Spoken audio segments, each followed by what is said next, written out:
nearly every sport where you have a race against the clock, the variables for their athletes are kept to a minimum. So when I think of sports that race against the clock, like the luge in winter sport, or the 100-meter sprint, or anything like that, the track very rarely changes, or the weather conditions don't vary too much.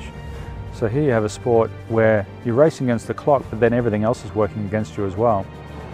A downhill race poses a tricky proposition for those who choose to play.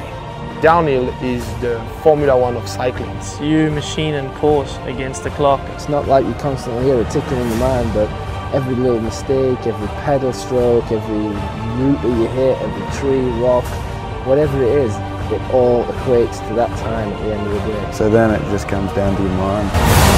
It takes a special mind to play the game. Only the quick-witted excel. To win a World Cup, you need to be dead fit and you need to be a bloody good rider, like technically, but also you have to be mentally really strong. In this game, I'd say mental aspect is where the races are won and lost. Your mind's so hard to train. It's so hard to get your mind into that place. A group of riders traversing across the globe, fighting the clock, all in the vice of a collective addiction.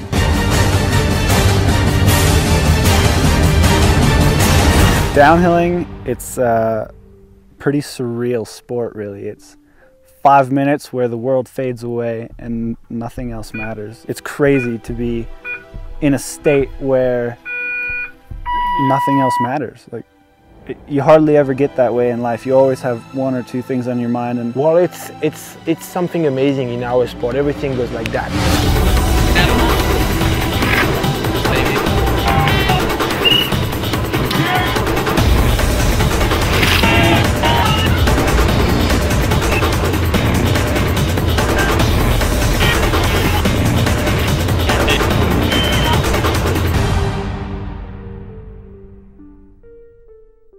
I was one of those kids at school that never knew what I wanted to do when I was older, and riding just kind of given me a massive focus and a massive direction. And a bicycle takes me back. It was freedom. It was the first chance you could be an independent person, it felt like.